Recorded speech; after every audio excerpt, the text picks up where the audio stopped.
এত আরাম হয়ে গা এক্ষুনি আপনি এত আরাম গা তখন ওই মায়ের কোলে তুই ঘুমাচ্ছে।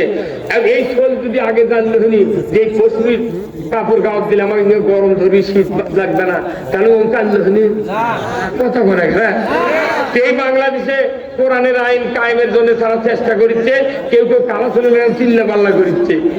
এইগুলো কি রে, এ মানে হাত কাটবো গা, এ সুদ হারাম হবি গা, চুরি বন্ধ করবো গা, ওকে মাথা খারাপ হয়, কালো ছবি লাগানো হবে। পরে ইসলাম কায়েম হলে তখন চুরি বন্ধ হবি, সুদ বন্ধ হবি, পর্দা ফরজ হবি, নামাজ কায়েম হবে। তোর তো চারিবার কি কামবে, আরো আগে করলে তো কামি হয়ে গেল। এগুলা পয়লে বলে সহ্য করা লাগবে, কোন যে ওরা তো কালা চলে এখন কথা বলে গা। ওনাদের মতো নেতা যদি ইসলামের পক্ষে আসে, আরো 20 বছর আগে ইসলাম কায়েম হয়ে গেল। কিন্তু আমরা পারিনি দাওয়াত দিবেন, কারণ আল্লাহ কোরআনে বলছেন ইযহাব ইলা ফিরাউনা ইন্নাহু তাগা। হে ফিরাউন, তুমি সীমা লঙ্ঘন করেছো, তোমার শায়েস্তা করার জন্য মরদ পাঠিয়ে দিয়েছি দুনিয়ায়, তার নাম হলো মুসা। মুসা সোহাইব আলাইহিস সালামের ঘরের মধ্যে শুয়ে আছে, বিটিক বিয়ে করে মুরগি রান দিয়ে ভাত খাচ্ছে। তখনই জিবরাইল দেখো, মুসা তোমাকে যে মুরগি দিয়ে ভাত খাওয়ার জন্য পাঠানো হয়নি, ইযহাব ইলা ফিরাউনা ইন্নাহু তাগা। ওই ফিরাউন মিশরের প্রধানমন্ত্রী সীমা লঙ্ঘন করেছে, তুমি তাকে দাওয়াত দাও লা ইলাহা ইল্লাল্লাহু মুসা কালিমুল্লাহ। আল্লাহ দায়িত্ব দাওয়াত দেওয়ার প্রফরমা দিয়ে দিয়েছে, আগে বড় বড় নেতা লাগবে।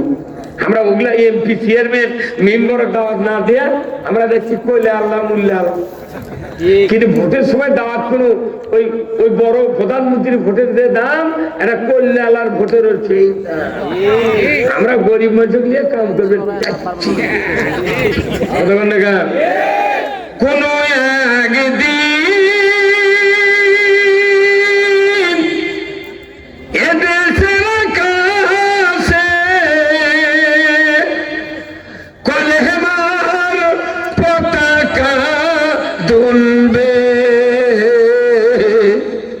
সেদিন সবাই খোদাই বিধান পে দুঃখ বেদনা বলবে। পৃথিবীর যত ইতিহাস, যত তাফসীর কারক দুনিয়ার ইতিহাস লিখেছে, পৃথিবীর কোন ভূখণ্ডে যত জায়গায় শান্তি কায়েম হয়েছে যুগে যুগে, ওই যুগে ওই সময় ওই এলাকায় যতক্ষণ পর্যন্ত কালেমার পতাকা বিজয় লাভ না করেছে, ওই সমাজে দুঃখ বেদনা দূর করা সম্ভব হয় নাই। বিরাট ভারতবর্ষ, ব্রিটিশের আগে পুরো ভারতবর্ষ, পাকিস্তান, চায়না, মায়ানমার, ভারত, হিন্দুস্তান, পূর্ব পাকিস্তান, পশ্চিম পাকিস্তান, পুরো ভূখণ্ড নিয়ে ভারতবর্ষ গঠিত। আমাদের এই ভূখণ্ডে এমন একজন শাসক ছিলেন যার নাম হলো শায়েস্তা খান। কার নাম?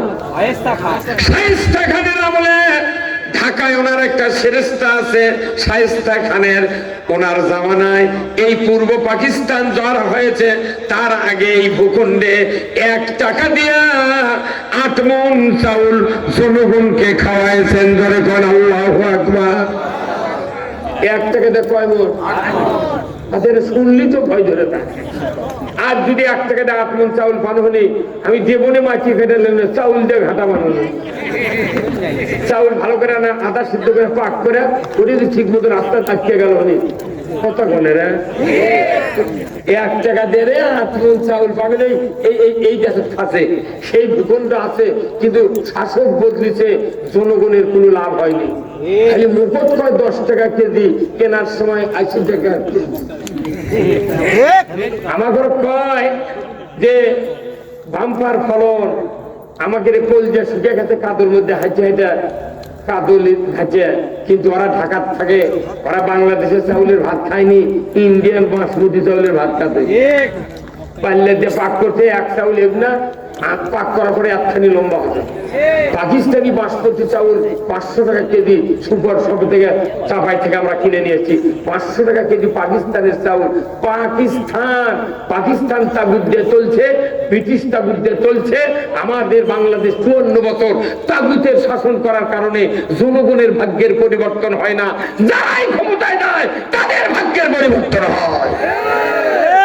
আমার বাংলাদেশে এত অন্যায়, এত খুন গুণ কেন হয়? কারণ কি? কারণ হলো যে এই দেশে যারাই ক্ষমতায় যায় ওরা মারে, মামলা দেয়, হত্যা করে। যারা পরে ক্ষমতায় দেয় ওরা ওর খেলে বিচার করে না, ওরা আমার ক্ষমতার থেকে দল করে দেয়, ওর খেলে বিচার করে না। এই জোট করে করে সিন্ডিকেট করে দেশ চালাতে না, এই দেশে খুন গুম রাহাজানি অন্যায় বাড়তি আছে, কোনো কথা নাই। তারা স্বরাষ্ট্রমন্ত্রী বলেছে যে হাদির হত্যাকারীকে ধরা হয়েছে, এবার কথা ফেসবুকে দেয়নি, কথা কোন নাকি আপনারা? এই কিন্তু ধরা হচ্ছে, এর চেয়ে বেশি কিছু পাওয়া যাবে না। স্বপ্নের মামলা দিয়ে আমাকে জেল খাটালু আর হাজির খুনি ধরে তাও সত্যি কথা করছি না গা। কি কি কায়দা রে, আমরা মনে হয় মরে গেল রে। কোন কথা কর বুদ্ধি নেই। দেশের মোট মানুষ অন্যায় করছে, আমরা যদি অন্যায়ের প্রতিবাদ করি তোর এত মাথা ব্যথা কেন? অনুরোধ করছি আসুন আমরা কোরআনের বক্তৃতা শুনবো। যে আয়াতটা তেলাওয়াত করেছি, আমার আল্লাহ বলছেন সবচেয়ে আল্লাহকে ওই ব্যক্তি ভয় করে যে ব্যক্তি কোরআনের আইন পৃথিবীতে কায়েমের চেষ্টা করে। এরাই আল্লাহকে বেশি ভয় করে, ধরে বল ঠিক কিনা? মুখ দিয়ে আল্লাহ ভয় করা যায় না, কাজ দিয়ে ভয় করা লাগে। আমার ভাইরা, আজকের এই কোরআনের মাহফিলে যিনি এসেছেন, ভাই এখনই কি ওনাকে দিবেন? শেষের দিকে? আচ্ছা আচ্ছা, মারহাবা, ধন্যবাদ। বেজার হচ্ছেন আপনারা? আমি এই আয়াতের কয়েকটা কথা বলে আপনাদের কাছ থেকে বিদায় নেব ইনশাআল্লাহ। আল্লাহ বলছেন যে ওয়াত্তাকুল্লাহ ইন্নাল্লাহ খাবীরুম বিমা তা'মালুন। আল্লাহ বলছেন আমাকে তোমরা ভয় করো আর আমি কোনো তোমাদের অন্তরের খবর জানি। কি এমনও মানুষ আছে ভোটের ক্যানভাস করার জন্য বাড়ির ভেতরে ঢুকিছে, তুই ভোট দিব না দিব না, তুই ওটাতে ভোট দিবে। তুই বাড়িতে বাইরে যাচ্ছে, বাড়িওয়ালা পাশে হাত ভেঙে করছে।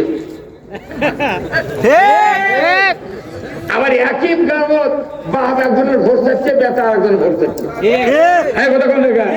আবার আমাকে করছে যে আমরা ঠিকই আছি, আমাদের কাছে আসিস না। আবার কেউ করছে তোরা চাইতে কি করবি, ভোটের আগের দিনে দুটি কাম করি, মোট ভোট ঘুরে যাবি। এবার মানুষের ভোট পোল দেখ একবার খোদাই করে আল্লাহ লিখে দিতে কাক কিন্তু ভোট দিবি। যদি টাকা তোরা দিবে আসিস, আমি হুকুম দেবো টাকা খাওয়া ফেলবি, টাকা দাম ফেরত দেন না। হ্যাঁ বললাম টাকাও খাওয়া লাগবি, ভোটও দেওয়া হবে না। তুই তো টাকা জনগণের টাকা আমাকে দিচ্ছ।